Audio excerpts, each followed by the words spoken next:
आज बिहार में या पूरे देश में ही कह लीजिए, स्थायी रोजगार का रास्ता बंद हो गया है। सरकारें कहती है कि काम ठेके पर करो, और स्थायी रोजगार, सुरक्षित रोजगार बंद, सम्मानजनक जीने लायक वेतन का रास्ता बंद। सरकार की नीति है कि कम से कम वेतन में ज्यादा से ज्यादा काम कैसे लोगों से लिया जाए। लेकिन बिहार में जो सरकार चल रही है, ये सरकार कोई 2-5 साल से नहीं चल रही है, 20 साल से नीतीश जी हैं, सन 2005 से। तो सरकार को लगता है कि सरकार तो स्थायी रहेगी और लोग काम करेंगे ठेके पर, लोगों को वेतन नहीं दिया जाएगा और सरकार तो बस मस्त है। नीतीश जी जब पहली बार आए थे, मुख्यमंत्री बने, नारे बहुत अच्छे थे, न्याय के साथ विकास, सुशासन, सुनने में बड़ा अच्छा लगा।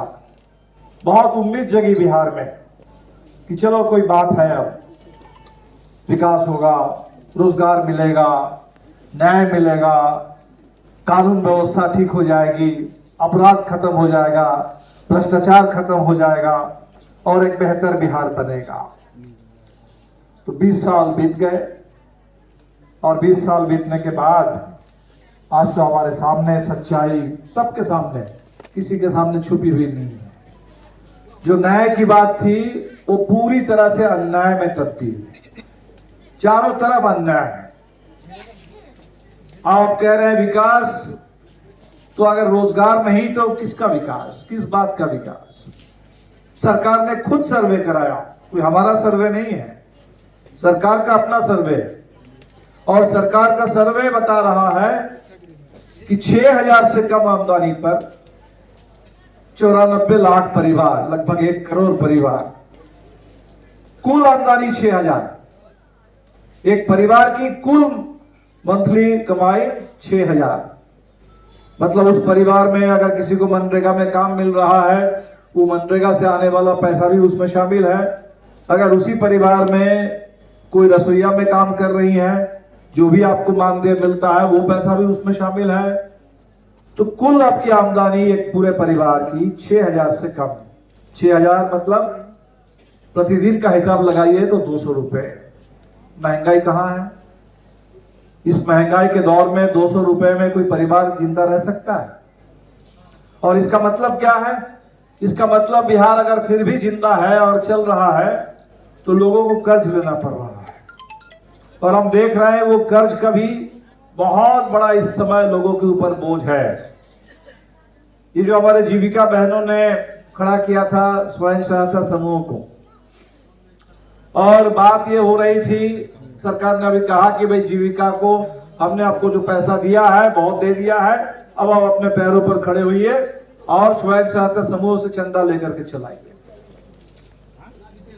इसका मतलब क्या है कि वो स्वयं सहायता समूह आंदोलन भी खत्म हो जाएगा, और तब क्या होगा? तब ये माइक्रो फाइनेंस कंपनियां, ये बंधन जैसे कंपनी हम चारों तरफ देख रहे हैं, बहुत ज्यादा ब्याज लेकर के ये चारों तरफ कर्ज का जाल बिछा रहे हैं और बिहार उस जाल में फंसता जा रहा है। तो ये पूरे महिलाओं के ऊपर, गरीबों के ऊपर कर्ज का बोझ, गरीबी का बोझ, कर्ज का बोझ, और रोजगार नहीं तो पलायन है, बेरोजगारी है।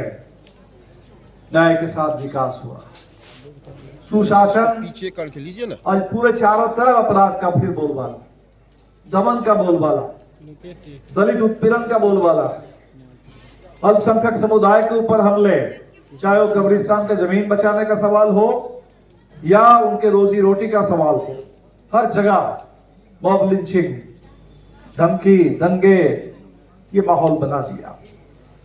और इसीलिए साथियों कि आज पूरे बिहार के सामने अगर दोनों तरफ, अब तो पिछले 10 साल से डबल इंजन की सरकार। शुरू में तो नीतीश जी कहते थे कि चलो केंद्र में यूपीए सरकार है, सहयोग नहीं हो रहा है। अब तो 2014 से डबल इंजन। डबल इंजन का मतलब, जैसे सरकारें कहती है कि डबल इंजन होने पर डबल रफ्तार से तरक्की होगी, बहुत तेजी से विकास होगा। और हम क्या देख रहे हैं? हम देख रहे हैं कि डबल इंजन का मतलब हो गया कि गरीबों के ऊपर डबल हमले, डबल जुर्म, डबल अत्याचार, डबल झूठ, डबल लूट। तो दोनों सरकारें मिलकर के अगर हमारे ऊपर हमले डबल कर दे तो हमें भी इन सरकारों के खिलाफ अपनी लड़ाई को भी डबल कर देना होगा। और इसीलिए डबल ताकत के लिए ये जो हम कह रहे हैं कि समागम, अकेले माले के पास जितनी ताकत है हम पूरी ताकत लगाएंगे। हम सब लोग अगर अलग अलग लड़ेंगे तो हमारी ताकत सीमित है, लेकिन अगर मिल करके लड़ेंगे, अगर हम तय कर लेंगे कि डबल इंजन के डबल हमले के खिलाफ पूरा बिहार मिल करके डबल हिम्मत और ताकत के साथ लड़ेगा, तो निश्चित तौर पर इस डबल इंजन सरकार के इस पूरे हमले को हम रोक पाएंगे। और इसी की तैयारी है। समागम जो हो रहा है हम देख रहे हैं। अभी हम लोग मुंगेर से शुरू किए थे, मुंगेर उस प्रमंडल में, फिर पटना में, 2 दिन पहले हम लोग गया में थे, सिवान में, मुजफ्फरपुर में, आज दरभंगा, कल सहरसा में होना है। हम देख रहे हैं कि चारों तरफ लोगों में जबरदस्त एक आक्रोश है इस सरकार के खिलाफ। नीतीश जी प्रगति यात्रा पर है, मुख्यमंत्री है, 20 साल से कुर्सी पर बैठे हुए हैं, प्रगति गिना रहे हैं, विकास का दावा कर रहे हैं, करिए, लेकिन जनता की बात तो सुनिए। जनता जो बात कहना चाह रही है, कोई चुने हुए नेता, मुख्यमंत्री, और वो भी एक जमाने में छात्र नेता होते थे, 74 आंदोलन से नेता बने थे, छात्रों ने बनाया था, जेपी आंदोलन ने बनाया था, जयप्रकाश ने संपूर्ण क्रांति का नारा दिया था, खुद को कहते हैं कि हम कर्पूरी जी का शिष्य हैं, उस रास्ते पर चलने वाले। कल कर्पूरी जी की जयंती थी। कर्पूरी जी ने जो गरीबों के लिए आरक्षण का रास्ता दिखाया था, गरीबों के लिए शिक्षा का रास्ता खोला था, और आज आपने क्या किया, पूरे बिहार की शिक्षा को अपने चौपट कर दिया। पूरे बिहार में हम देख रहे हैं कि कल पटना में अभी भी बीपीएससी के छात्र परीक्षार्थी धरने पर बैठे हुए हैं। एक परीक्षा ठीक से नहीं हुई। जिस परीक्षा से बीपीएससी के परीक्षा का मतलब क्या, उसी से पूरा बिहार का प्रशासन तय होगा। आने वाले दिन के बिहार के बीडीओ, बिहार के सीओ, बिहार के तमाम पदाधिकारी चुने जाएंगे, उसी परीक्षा से पास करके आएंगे। और उस परीक्षा में धांधली, उस परीक्षा में पेपर लीक, और उस धांधली के बाद उन परीक्षार्थियों ने एक बहुत सीधी सी मांग रखी, भाई परीक्षा में अगर गड़बड़ी हुई है तो दोबारा ले लो, फिर से परीक्षा ले लो। आप देख लीजिए क्या घमंड है सरकार का। सरकार ने कहा कि नहीं, बस पटना में एक जगह एक सेंटर पर कुछ हुआ है तो हम उस सेंटर के लिए दोबारा परीक्षा ले लेंगे। और कल हम जब गए उन परीक्षार्थियों से मिले पटना में, उन्होंने कहा कि देखिए सर, अभी वो रिजल्ट निकाल दिए, रिजल्ट जो निकला है बीपीएससी का उससे बिल्कुल साफ हो गया और कि पहले जो 10 दिसंबर की परीक्षा जो हुई थी, उस परीक्षा देने वालों में सिर्फ 6% पास किए, 6%, 100 में 6।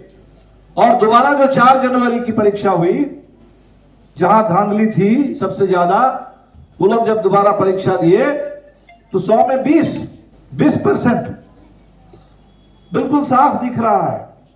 लेकिन सरकार सुनने के लिए तैयार नहीं है।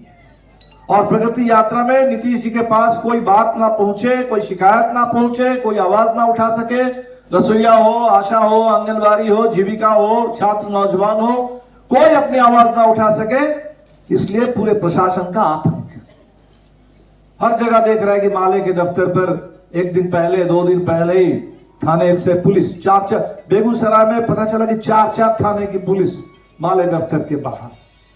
बेगूसराय गए तो पता चला कि हमारे आयसा के अध्यक्ष दिन भर, नीतीश जी प्रगति यात्रा में थे, दिन भर सुबह से उनको थाने में बैठा के रखा गया। नेताओं को नजरबंद करके रखा जा रहा है। ये डर क्यों? सच से भाग क्यों रहे हैं? 20 साल आपने सर्वे कर लिया तो आपके सर्वे ने तो बता दिया विकास की सच्चाई क्या है। अगर विकास हुआ होता और अगर वो विकास गांव तक, गरीबों तक पहुंचा होता, तो क्या आज ये 6000 से कम कमाई पर जो 1 करोड़ और उसके ऊपर 6000 और 10,000 में कितना फर्क है? 10,000 तक अगर देखिए तो 2/3 बिहार आ जाएगा। 94 लाख परिवार है 6000 से नीचे, और 6 से 10,000 के बीच में जाइए तो और 30%, तो कुल मिलाकर के 65% के आसपास, यानी 2/3 बिहार 10,000 से कम आमदनी पर है। ये तो विकास हुआ है आपका। विकास मतलब गरीबों का विकास नहीं, गरीबी का विकास। गरीबी बढ़ गई, फैल गई, बेरोजगारी छा गई। और उस बात को अगर कोई कहना चाहते हैं तो वहां नीतीश जी प्रशासन के बल पर, नौकरशाही के बल पर, पुलिस के बल पर पुलिस राज थोपना चाहते हैं। अभी जो उत्तर प्रदेश में चल रहा है बुलडोजर राज, वही बुलडोजर राज बिहार में भी लाने की कोशिश है। जो उत्तर प्रदेश में हो रहा है योगी आदित्यनाथ के राज में, कि आंदोलन नहीं कर सकते हो, जुलूस नहीं निकाल सकते हो, कोई भी प्रदर्शन का ऐलान किया जाएगा तो घर में नजरबंद करके रख लिया जाएगा, उसी रास्ते पर नीतीश कुमार अब चल रहे हैं और कहते हैं कि हम कर्पूरी जी के भाव शिष्य हैं, जेपी आंदोलन से निकले हुए नेता हैं। इसीलिए साथियों हम लोगों ने तय किया कि ये जो न्याय की जगह पर अन्याय आ गया है, विकास के नाम पर बेरोजगारी और गरीबी छा गई है, और सुशासन के नाम पर पूरे बिहार में लाठी और पुलिस राज आ गया है, माफिया गुंडा राज आ गया है। ये गुंडा राज और डंडा राज के खिलाफ बिहार में एक मजबूत विकल्प चाहिए और उसके लिए एक बड़े आंदोलन की जरूरत है। इसलिए भी जरूरी है क्योंकि ये नीतीश जी अकेले नहीं है, ये डबल इंजन है। और बिहार के अंदर भी दो पार्टी है, भाजपा। और भाजपा क्या चाहती है? भाजपा ये चाहती है कि भाई नीतीश कुमार, चलो ठीक है 20 साल हो गए, नीतीश कुमार का समय समाप्त हो रहा है, तो जैसे उत्तर प्रदेश में भाजपा ने कब्जा कर लिया, जैसे अभी महाराष्ट्र के चुनाव में भाजपा ने कब्जा कर लिया, जैसे अभी दिल्ली में कब्जा करने की कोशिश चला रही है, तो बिहार में भी हम कब्जा कर लेंगे। बिहार में कब्जा कर लेना चाहते हैं। और बिहार में कब्जा करके क्या करेंगे? अभी हम लोग अक्टूबर महीने में नवादा से नया यात्रा निकाले थे। 11 दिन हम लोग नवादा से पैदल चले पटना, 260 किलोमीटर।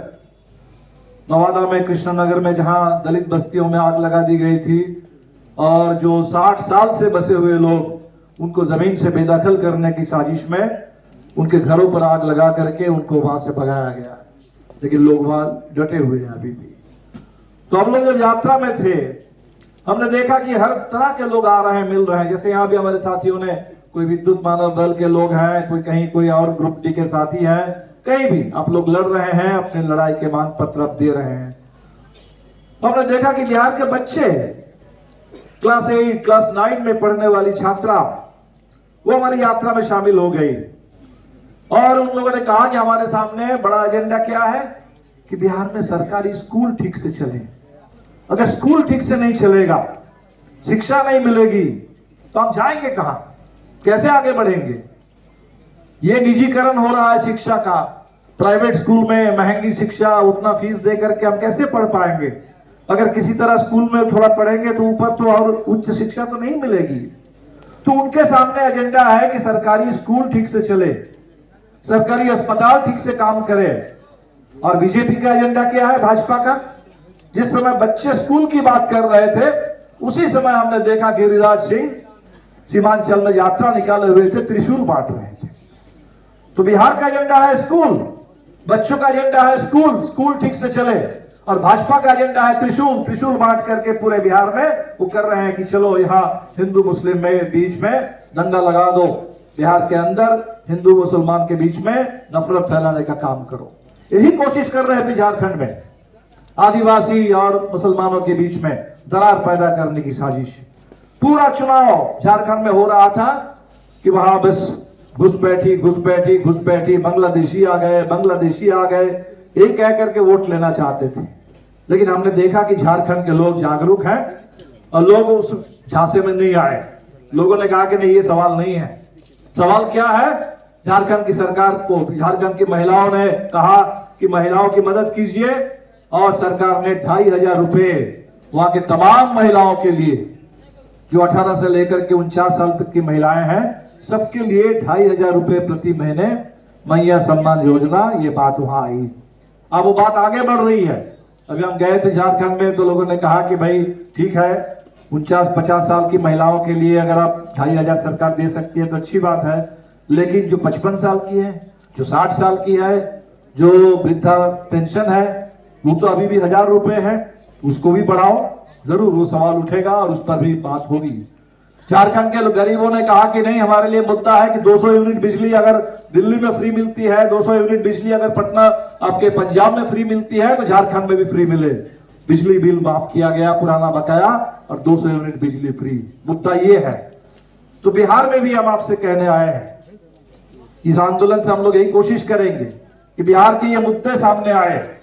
जो भी बिहार को गुमराह करने, बर्बाद करने की कोशिश करे, बिगाड़ने की कोशिश करे, उनको किनारे कीजिए और बिहार को आगे बढ़ाने के लिए गरीबों के सवालों को, अपने मान सम्मान, रोजगार के सवाल, इन सवालों को लेकर के आगे बढ़ना है। तो निश्चित तौर पर अभी 2025 चुनाव का साल है, साल के अंत में चुनाव होगा। लोग पूछने लगे हैं कि भाई चुनाव में क्या होगा, कैसा गठबंधन बनेगा, क्या होगा नहीं होगा। हमने कहा तो चुनाव तो देर है, अभी तो बिहार में यह देखना है कि चुनाव का एजेंडा क्या होगा। क्या ये जो हम लोग लगातार लड़ रहे हैं, रसोईया की लड़ाई, ये आशा की लड़ाई, जिस समय नीतीश जी हम लोगों के साथ आए थे, हड़ताल चल रही थी, हड़ताल के बाद काफी मेहनत करके, कोशिश करके, सरकार को दबाव डाल करके बाध्य किया गया कि समझौता करो, और वो समझौता लिखित हुआ। शायद 2500 रुपए का मानदेय तय हुआ, और जैसे ही नीतीश जी वापस भाजपा के गोद में चले गए तो समझौते पर भी मुकर गए, एक पैसा अब नहीं दिया है। अभी जीविका बहनों ने जो पूरे बिहार में नीतीश कुमार के उस फरमान के खिलाफ अपने हड़ताल की इतने साहस के साथ, तो उसके दबाव में अभी सरकार ने क्या कहा कि चलो ठीक है, उस फरमान को फिलहाल स्थगित करते हैं, वापस नहीं लिए, फिर अभी लागू नहीं होगा, स्थगित किए हैं। लेकिन जीविका कैडरों को डराने के लिए काम से निकाल देने की धमकी दे रहे हैं, कुछ साथियों को निकालने की भी कोशिश की गई। तो ये जो बिहार के अंदर हमारे आंदोलनों का जो एजेंडा है, क्या ये एजेंडा बिहार के चुनाव का एजेंडा बनेगा कि नहीं बनेगा, ये हमें तय करना है। कि हमारे जो मुद्दे हैं, जिन मुद्दों पर अभी सरकार कुछ भी नहीं सुन रही है, क्योंकि सरकार को भरोसा है, वो इस मुगालते में है, इस घमंड में है, यार ये आंदोलन तो होता रहता है, क्या फर्क पड़ेगा, नारे लगाने दो लोगों को, अनशन पे रहने दो, करने दो, कुछ लाठी चला दो, पानी का बौछार कर दो। गर्दनी बाग तक लोग आते हैं वहां धरना देने के लिए। कल बीपीएससी के लड़के कह रहे थे कि देखिए ना, हम लोगों के लिए जो धरना देने की जगह है, शाम होते ही इतने मच्छरों का हमला हो जाए, अभी तक तो कितने लीटर खून मच्छरों ने हम लोगों का पी लिया है, हम लोग 1 महीने से बैठे हुए हैं। तो उनको यही लगता है कि क्या करेंगे लोग, गर्दनी बाग तक आएंगे और कुछ धरने दे करके, प्रदर्शन करके चले जाएंगे, कोई फर्क नहीं पड़ेगा। और इसीलिए हमने तय किया कि गर्दनी बाग से अब काम नहीं चलेगा, अब गांधी मैदान को भर देना होगा। कि गर्दनी बाग तक जाकर के हम लोगों ने कई बार प्रदर्शन किया है, अब सब लोग मिलकर के पूरे गांधी मैदान को भर देंगे। देखते हैं कि बिहार में मुद्दा बदलता है कि नहीं बदलता है। तो बिहार के सामने अभी 2 ही रास्ते हैं, 2 ही संभावना है।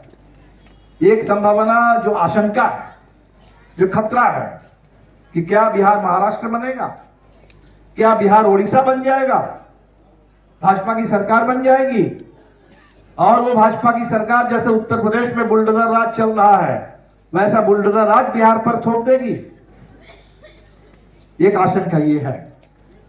और अगर बिहार इस तरह से, बिहार उस दिशा में चला गया, तो समझ लीजिए कि आज कल 26 जनवरी है, हिंदुस्तान के गणतंत्र के 75 साल पूरे हो रहे हैं। पिछले 26 नवंबर को संविधान के 75 साल पूरे हो गए, और संविधान के 75 साल पूरे होने के मौके पर संसद में खड़े होकर के देश के गृह मंत्री बाबा साहब अम्बेडकर के बारे में अपमानजनक टिप्पणी करते हैं।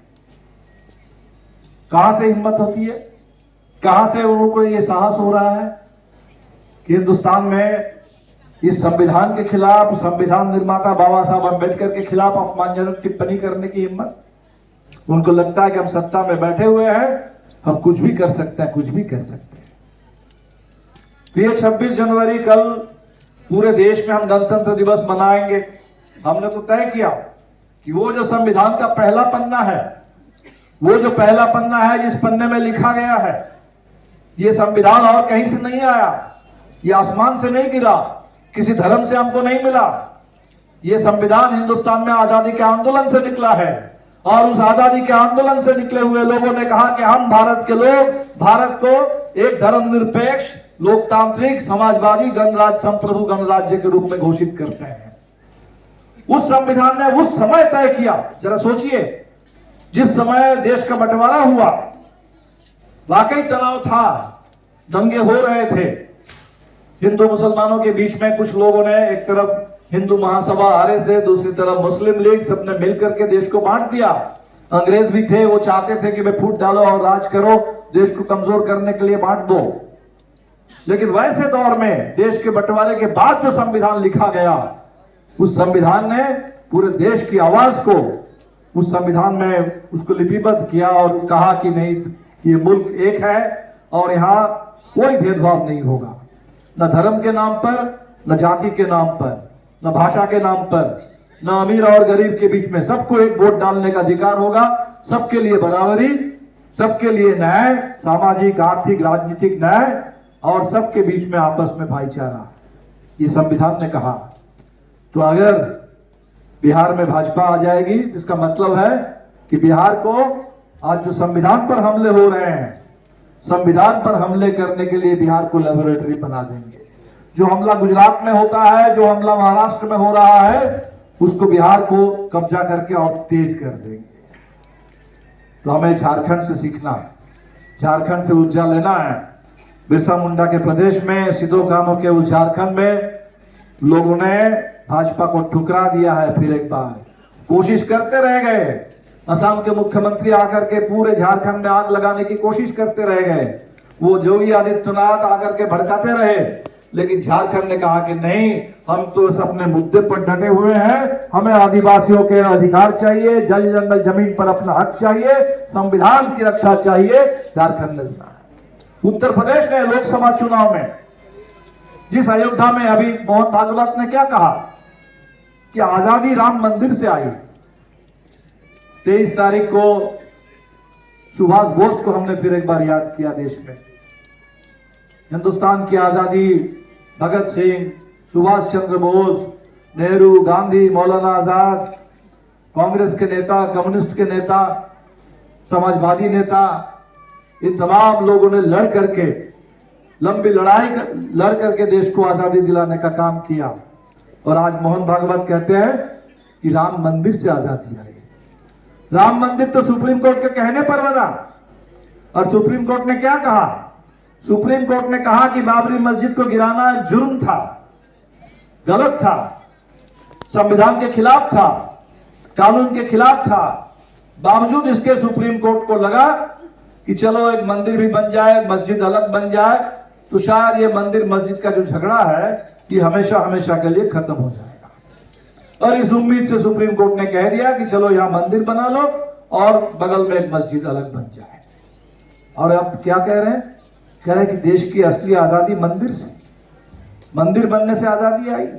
ये जो हमारी आजादी पर हमला, उस आजादी के आंदोलन से निकले हुए संविधान पर हमला, बाबा साहब अंबेडकर के खिलाफ अपमानजनक टिप्पणी, ये जो सरकार का मंशा क्या है, क्या चाहते हैं? चाहते हैं कि हिंदुस्तान का लोकतंत्र पूरी तरह से खत्म हो जाए, हिंदुस्तान का संविधान पूरी तरह से बदल करके यहां मनुस्मृति को ही थोप दिया जाए। और बात करते थे बड़ी बड़ी, अभी ट्रंप अमेरिका में राष्ट्रपति बन गए, और ट्रंप के राष्ट्रपति बनने के बाद क्या हुआ? अभी पता चला कि भारत के विदेश मंत्री, उनको बुलाया गया था, वहां बैठक हुई अमेरिकी विदेश सचिव और भारत के विदेश मंत्री के बीच में, और अमेरिका ने भारत के विदेश मंत्री को 18,000 भारतीयों की सूची थमा दी कि आपके देश के लोग गैर कानूनी तरीके से हमारे देश में घुसे हुए हैं, इनको आप वापस ले जाइए। एक बार भी नहीं बोले कि भाई 18,000 ठीक है, इस पर बात हो, जांच हो, कुछ नहीं। जो अमेरिका ने कह दिया 18,000 लोग गैर कानूनी ढंग से आए हैं, गुजरात से, आंध्र प्रदेश से, तो इस पूरी सूची को इन्होंने एक्सेप्ट कर लिया, और 18,000 लोग। और यहां भारत में क्या कहते हैं? घुसपैठी, बांग्लादेशी घुसपैठी। आज तक क्या भाजपा की किसी सरकार ने, अगर आपके पास सबूत अगर है बांग्लादेश से कोई वाकई घुसपैठी है, कोई गैर कानूनी तरीके से आए हैं, कल तक तो शेख हसीना की सरकार थी, उस सरकार से आपकी दोस्ती थी, क्या आपने उस सरकार को कभी कोई सूची आपने दी? कि हिंदुस्तान में 500, 1000, 5000 या 10,000 ये बांग्लादेशी आए हैं? आपको बस लोगों को गुमराह करना है, लोगों के बीच में नफरत फैलाना है, झूठ बोलना है, और इसीलिए आपने बांग्लादेशी बांग्लादेशी बांग्लादेशी सवाल खड़ा किया। आज भारत के लोग वो अमेरिका में गैर कानूनी और घुसपैठी करार दिए जा रहा है, उनको वापस भेजा जा रहा है। तो हमारे सामने साथियों ये सवाल है कि बिहार पर अगर भाजपा का कब्जा होगा तो ये संविधान पर हमला, आजादी पर हमला, दलितों पर हमले, महिलाओं के ऊपर हमले, इस देश के पूरे मुस्लिम समुदाय के ऊपर हमले, बिहार को उसके लिए प्रयोगशाला बना दिया जाएगा। और दूसरा रास्ता जो महाजुटान का रास्ता है, बिहार को बदलने का रास्ता है कि बिहार वो प्रदेश है जो आजादी के आंदोलन में गांधी जी यहां आए, दक्षिण अफ्रीका से चंपारण आए, तब जाकर के वो गांधी बने और तब किसानों के आंदोलन को लेकर के पूरे हिंदुस्तान में आजादी का आंदोलन शुरू हुआ। बिहार वो प्रदेश है 1857 में कुंवर सिंह हो और पीर अली हो, उस उम्र में कुंवर सिंह खड़े हो जाते हैं और पूरे तलवार लेकर के अंग्रेजों के खिलाफ लड़ाई छेड़ देते हैं और हिंदुस्तान को आजादी मिलती है। 1942 में करो या मरो का नारा होता है और पूरा बिहार खड़ा हो जाता है 42 के आंदोलन में। हर बिहार के हर जिले में आपको शहीदों का स्तंभ मिल जाएगा और पूरा देश आजाद हो जाता है। पूरे जमींदारी उन्मूलन के लिए शाहजानंद सरस्वती से लेकर के एक से एक किसान नेता बिहार के हर कोने में खड़े हो जाते हैं। कम्युनिस्ट पार्टी का पूरा लाल झंडा गरीबों के पक्ष में खड़ा हो जाता है और जमींदारी के खिलाफ हिंदुस्तान आगे बढ़ता है इसी बिहार से। 74 आंदोलन होता है तो संपूर्ण क्रांति का नारा उठता है इसी बिहार की धरती से और तानाशाही के खिलाफ, भ्रष्टाचार के खिलाफ छात्र नौजवानों के अधिकार की लड़ाई शुरू होती है। कर्पूरी जी इसी बिहार से आरक्षण की लड़ाई को आगे बढ़ाते हैं। मंडल कमीशन ने लागू किया तो आरक्षण लागू होता है और आज आरक्षण जो 65% बिहार असेंबली में तय हुआ कि बिहार में जो सर्वेक्षण हुआ है तो सर्वेक्षण के आधार पर, जातीय जनगणना जो हुई है उसके आधार पर बिहार के दलितों को, पिछड़ों को, आदिवासियों को 65% आरक्षण बिहार में मिलना चाहिए। कोर्ट ने रोक लगा दी और हमारे कुछ लोग, नेता लोग बोल रहे हैं कि अब हम लोग क्या कर सकते हैं, कोर्ट ने रोक लगा दी। झूठ बोल रहे हैं। 69% आरक्षण इस देश में तमिलनाडु में लागू है।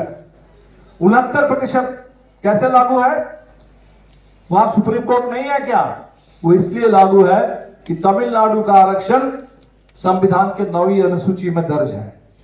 संविधान के 9वीं अनुसूची में जो विषय रहेगा वहां कोर्ट की दखलंदाजी नहीं चलती। तो सीधी बात है, बिहार के 65% आरक्षण को भी संविधान के 9वीं अनुसूची में डाल दो, उस पर कोर्ट की दखलंदाजी बंद करो और बिहार में 65% आरक्षण की गारंटी करो। हमारे रसोइया बहनों को 1650 रुपए मिलते हैं और वो भी साल में 12 महीने नहीं, 10 महीने। अभी संसद में सवाल उठा कि पूरे हिंदुस्तान में किस प्रदेश में रसोइया को कितना पैसा मिलता है। संसद में क्या जवाब आया? केरल में, जहां कम्युनिस्टों की सरकार है, 12,000 रुपए मिलते हैं रसोइया को महीने में। बगल में तमिलनाडु है, इसी हिंदुस्तान का प्रदेश, 10,000 रुपए मिलते हैं और बिहार में 1650। सबसे निचले पायदान पर हम लोग हैं। तो अगर इस स्थिति को बदलना है तो हमें दूसरा रास्ता चुनना पड़ेगा। वो सांप्रदायिकता का रास्ता, बंटवारे का रास्ता, नफरत का रास्ता, लूट और झूठ का रास्ता, ये अफवाह उड़ा करके, घुसपैठी की बात करके बिहार में लोगों के आंख में धूल झोंकने वाला जो रास्ता है, जिस रास्ते पर इतने दिन तक नीतीश कुमार राज किए हैं, नीतीश जी के कंधे पर भाजपा के बंदूक, उस भाजपा ने नीतीश के कंधे पर बंदूक रख करके चलाने का काम किया और आप सीधे अपने हाथ में लेकर के बिहार को निशाना बनाने की जो कोशिश कर रहे हैं, इसको रोकना होगा।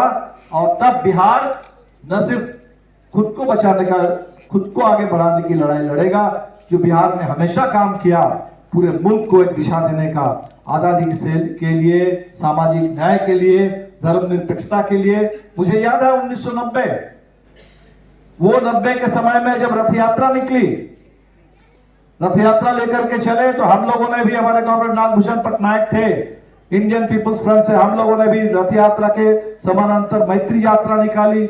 लालू जी मुख्यमंत्री थे, यहां अडवाणी जी के रथ को भी रोका गया।